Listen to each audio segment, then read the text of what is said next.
My earliest memory of a nightmare turned out to be a real event.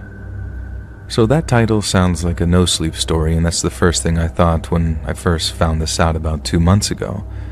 I've been busy dealing with the wake of a family tragedy since then, but now that things are returning to the new normal, I figured it's a good time to share this, and I'm sorry in advance for any formatting issues here. Now first, I'll describe the nightmare. It's a very short dream. Like I said, it's a very clear memory just because of how scary it was. I was about 4 or 5 years old, perhaps 6 at the most, and my twin brother and I had a bunk bed in a room at the furthest end of the house that we grew up in. The nightmare had me in my bed looking out the window to see a red sky, the kind it gets in the early dawn hours before sunrise, but light still colors the sky. And the next and only other thing I remember in this nightmare is that a man with crazy blue-colored eyes and a bald head appears at the window and stares right at me. The nightmare ends there, but I remember just how much I screamed and screamed about it. I don't know where my brother was at the time when I woke up screaming, and the only thing I can remember from when I woke up was having my mom come and get me and calm me down as she took me to her bedroom down the hall. I remember that event so well because I wondered where my dad was at the time. Now fast forward to this May, and my father is in a hospital in Colombia, the country where he lives. My twin brother, our older sister, and I are staying in a hotel about a 5-minute walk from the hospital where he's in the ICU. One night, after a long day of being there for Dad and the extended family, my siblings and I return to the hotel, sit together to have a couple of beers and try to relax after everything. We start discussing things, just trying to unwind, and somehow the topic of nightmares and dreams comes up. I bring up the story above, and without missing a beat, my sister explains that it really happened. That some guy really did look through my window and she remembers the whole thing. My sister, who is 5 years older than my brother and I, which would make her 9 or 10 years old at the time, had a bedroom adjacent to the room my brother and I shared. Her room faced our front lawn and the street, while our room faced the neighbor's house in their driveway, with a very low fence between the two houses. While she didn't go into too much detail about the days before this nightmare/event, she said that she had been followed by a bald man in a truck as she rode her bike home with some friends a couple of times before. The day immediately before this nightmare was no different, but this time the man actually drove right past the house.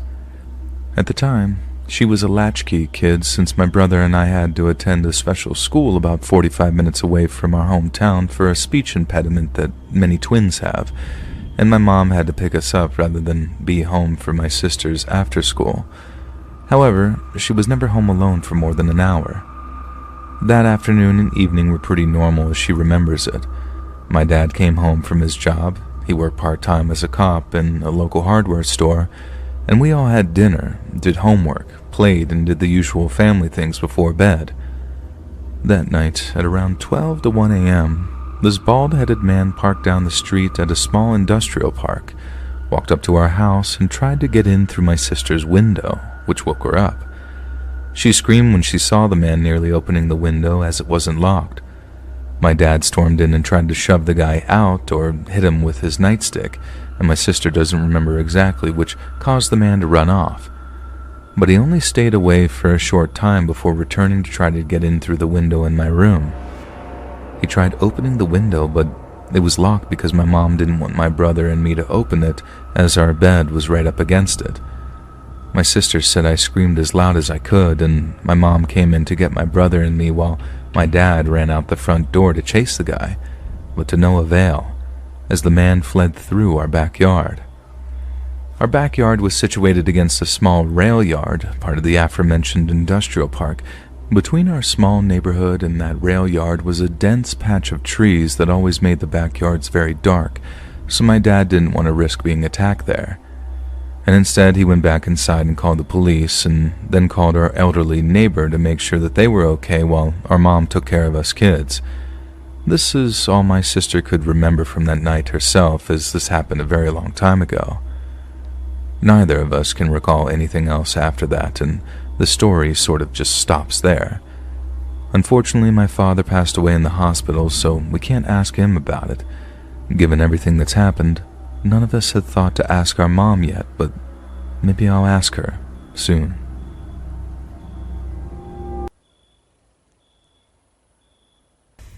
Hey guys, thanks so much for all the support. If you haven't subscribed to the channel yet, please feel free to do so. Didn't you work at a strip club? As I was taking an order from a customer, he suddenly asked, looking at me curiously, as if he was trying to recognize me from somewhere. His question turned the heads of the other employees in my direction, which made me feel embarrassed. "I'm sorry, sir. I think you're mistaking me for someone else. Your total is $13.97. So, do you want to pay through cash, card, or online?" I tried to avoid any further questions and hurried with his order. Looking at the long line behind him, he didn't say anything else and just went back to take a seat. But while he was sitting there, he continued staring at me, which made me feel uncomfortable. I had put my past life behind me and did the unthinkable to hide it from everyone so that I can live a decent life peacefully. But if someone reveals it like this, it would ruin everything that I had worked so hard for. I used to work at a strip club in Las Vegas a few years back before I moved to New York. And even though I only did stripping for only a few months or so, the stain of being this kind of girl just doesn't go away. Society doesn't look at the girls who used to strip naked to earn money the same way they do to others. So I had no other choice but to hide my unpleasant past to start anew. But that past I tried to erase had come back to haunt me. Why is he still not leaving? I bit my lips out of anxiousness. The way he was still staring while sitting there even after finishing his food was making me feel even more uneasy. But I still tried my best to ignore the man and continued working. Whenever our eyes met, he would smile at me like we were some old acquaintance or something, and it was starting to get on my nerves. He didn't wait much longer though, and left after an hour or so. That made me feel relieved. But when I got off work and was walking back home, I noticed him waiting for me around the corner of the antique store. I wanted to turn back, but that would only confirm his suspicions, so I continued walking. "Are you sure we haven't met before?" He blocked my way and asked as he leaned to my face level. I swear I wanted to punch this creep, but since I did not want to create a scene, I tried to walk away from him.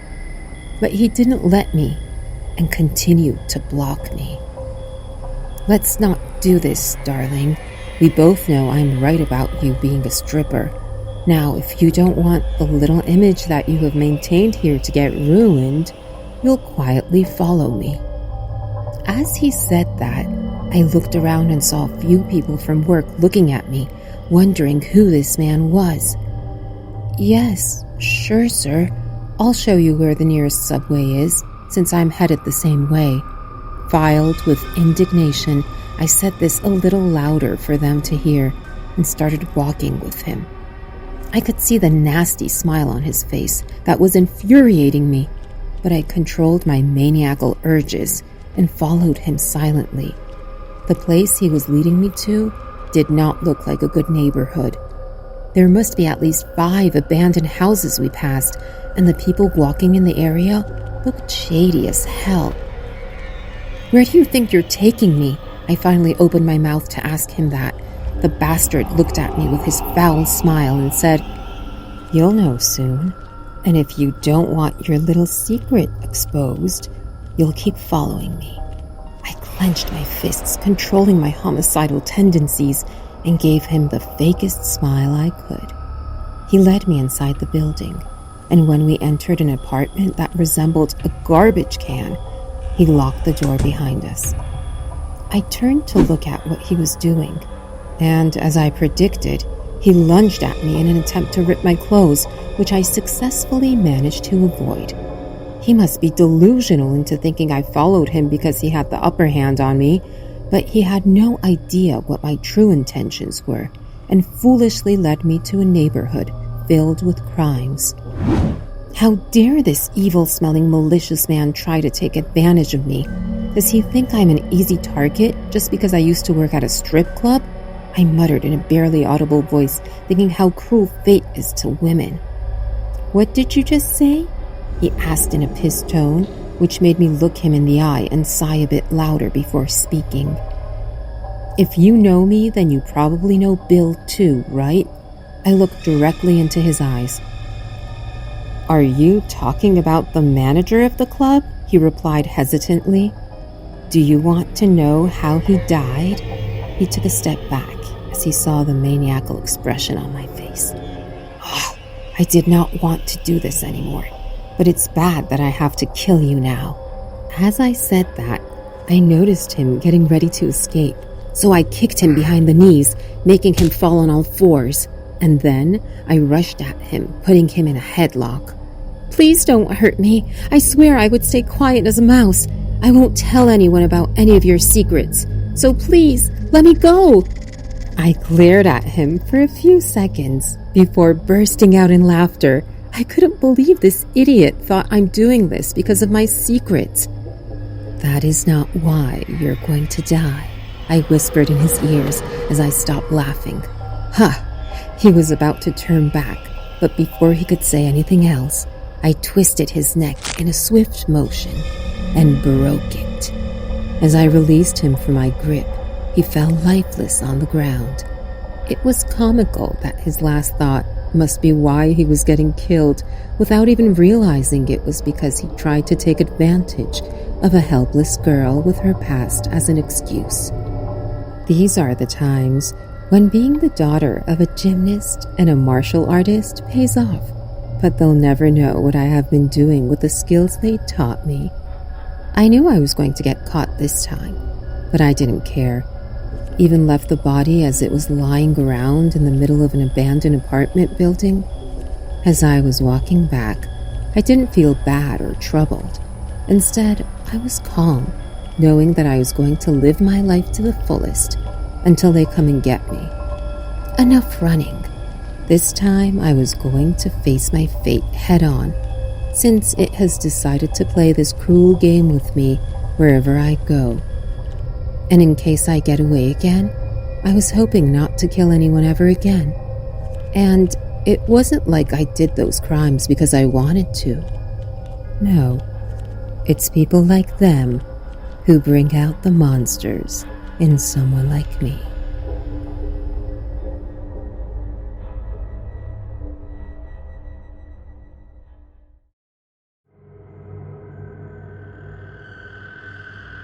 In September of 2022, a 20-year-old Australian university student posted a harrowing personal account to the popular social media site. In it, she detailed the terrifying ordeal she'd been subject to after posting intimate pictures of herself on a social media page known as OnlyFans. One involved obsessive stalking, internet loopholes, and ultimately, a clear and present threat to her life.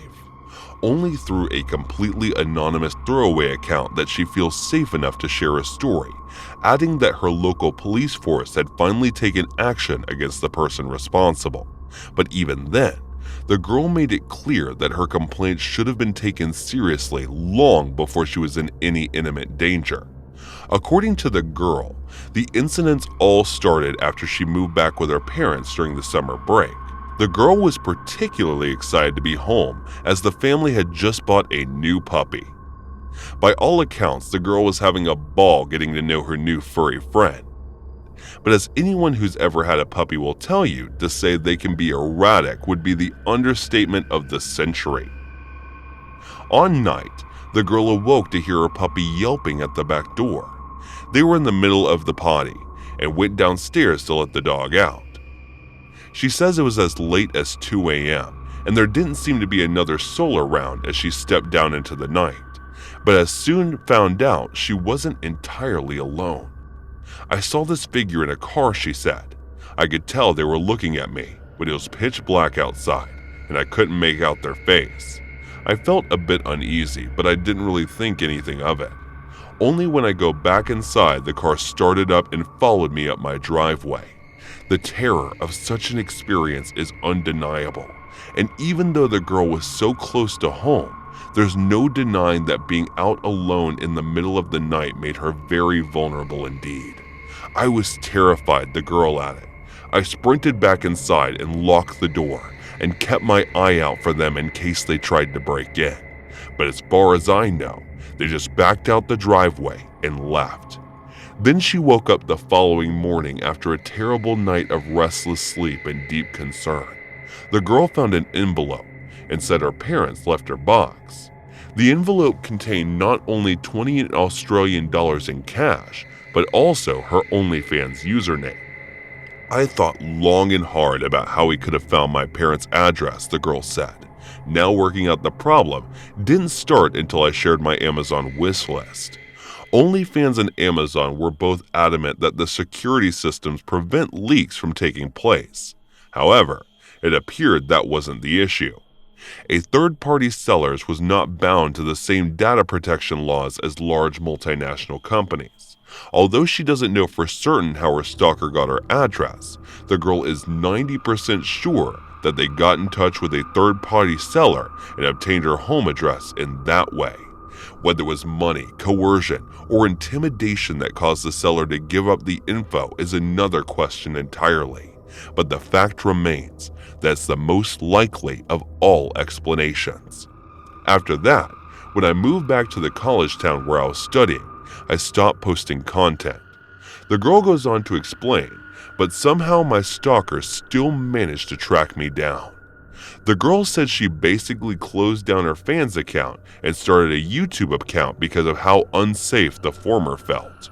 Her first big blogging project was due to be a shopping trip to a local mall, but when she got to her car to depart for the day, she found that she had been ransacked. The vlogging camera was missing too. She said, "I know that's my fault for leaving it in the car, but I was using it the night before, and since I live in a gated area, I didn't think I would be unsafe." That she added that the camera was inside of her glove box and contained an SD card with unreleased photos and videos on it. It was almost like someone knew it was there. But as bad as it was, it only got weirder from there. She eventually contacted her building security personnel asking if they could review security camera footage from the previous few nights. And it was through this that not only did she see a man break into her car and ignore other cars in the parking lot, but she also had proof she was being deliberately singled out for targeted harassment. After they got the camera, they walked around the duplex until stopping nearby my window. The girl route. My bedroom faces an outside street and the blinds are broken, so it's very easy to see in. I have a curtain, but it doesn't cover my wall into all the way. Look, what I'm trying to say is this person watched me sleep for an hour, so I have no idea why they didn't try to break in, but thank God they didn't. The woman explained her camera was later recovered at a nearby secondhand store, suggesting whoever is stalking her has a prior history of criminality. However, she added that the camera's memory card was missing. I know he kept it as some kind of trophy, I just know it. She added, and has since moved in hopes his stalker hasn't followed. I believe the police are still trying to track them down, but I have broken my lease and moved to a new place, so hopefully this will keep me safe. But what's so scary about the girl's story is that it seems like only a matter of time before the stalker decides to take things further, unless they're caught. Stalkers will only ever escalate their activities until their obsession reaches a deadly and permanent end.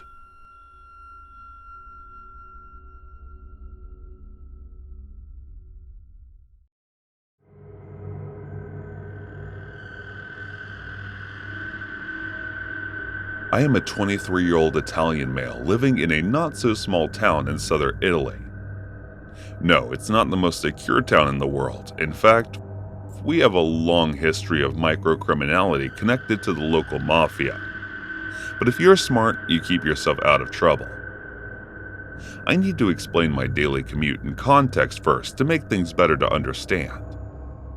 I live in the old part of town, as here it's very common for every town to be built around its antique part. and after 1980 earthquakes destroyed a good part of it, so it's very affordable to live here. And some parts are beautiful and well kept. Where others aren't so, you find good families and great folks sharing spaces with more pesky dudes. Doesn't help that the town's castle has been converted into a prison. Yes, what the hell, Italy? Luckily, only for minor offenders now for the encounter itself this happened. In January, I just came back from uni. It's a 20-minute drive in the car. But with awful public transport, it takes anywhere from an hour to 2 hours to get home. I like to study in the library until it closes at 6:30, and I usually get home at 8 p.m. or later.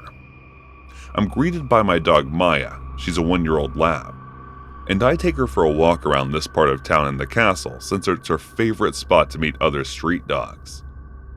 She was taking longer than usual to do her business, and it was freezing, and I was wearing clothes a little bit lighter than I should. Plus, it was snowing, which is super rare here. Maya saw snow and was very excited. It was at that point I decided to walk back home and grab a jacket to better take delight of the occasion, and on my walk home, I cut through and passed through this abandoned building under construction. It was just the pillarsome floor done, but a lot of kids used to play and climb around it. I just taken the shortcut. When I see this guy standing there, and his back facing me still as a rock, with his head facing up to the first floor of the abandoned building, wearing a dirty beanie, heavy winter jacket, and a tracksuit far too wide for his build. And there he was. At first I was frozen and spawned, but I wasn't an extraordinary encounter since there was a lot of weird people around here when I decided to pass on. But the first red flag was when I watched Maya, and she had her back fur raised and was looking at the guy dead. She never did this, and as we walked, she kept this odd behavior up. I realized I'd never seen him around these parts, and I knew he wasn't local. His face was creepy.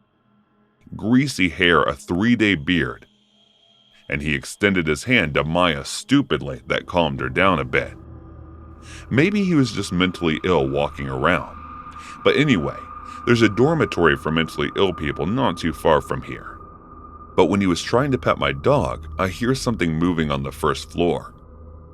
I thought it may have been a cat, but Maya would have already been jumping around if she had smelt it. I looked around and see this little girl of about 10 years old who had fear in her eyes, really desperate. And I'm not exaggerating, the detail, she had a familiar face though. Must have been one of the kids that played through this building. She must have seen me walking my dog around, because as soon as she recognized me or my dog, she caught eyes with me and whispered help with her lips. After this, I turned my head around and the creep is watching me now. I'd like to say he had the usual creepy smile, but he didn't. He was just wearing a very serious face with dead eyes. I don't know what to do. I'm 6'2" and kind of imposing, but I've never fought anyone, and I'm generally just a peaceful guy and a fraction of the second guy this looks up and says, "Calm down, sweetie. We need to get home before the food will get cold." Yeah, 10 out of 10. Totally believable, mate. "Who are you, and what are you doing here?" I ask. "I'm her uncle. I need to get her home to eat," he says with the most serious look on her face. I was thinking what to answer to use as an excuse to bring her down and get her to safety. And being the sarcastic type in this situation, I say, "That's strange, because I'm her uncle. This doesn't add up." At this point, the little girl has the brilliance to lean off and say her uncle, "Can you help me get home? Mommy will be worried." Now, this guy didn't seem too threatened at the time, just kind of creepy. So I go under the building and take the little girl. And as I prepare to grab Maya, she first growls at him and then barks. Now she usually barks this really high-pitched bar, but this time with this guy, it was really low pitch and even scared me. To that, I turned around to see the guy with a hand behind his back reaching for something. Oh crap, I think I'm not a good fighter. And if this guy had a knife, I'm gonna win badly. He stops his reach motion as the bark is now continuous, and in the heat of the moment, the little girl leaned off and I grabbed her with one arm, the other arm keeping Maya at bay as a deterrent. And while she was descending, I asked her if she had a phone. No, I don't. I could tell she was on the brink of tears. As soon as she touched the ground, I unblocked my phone and gave it to her.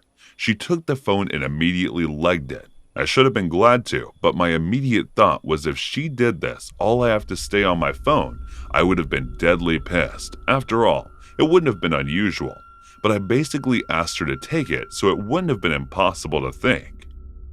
Anyway, the girl was gone. I turned around and this dude has a knife found, not a pocket knife, one of those huge kitchen knives that you use to cut bakery bread with. And me being so careless in the kitchen, I know how damn sharp those things can be.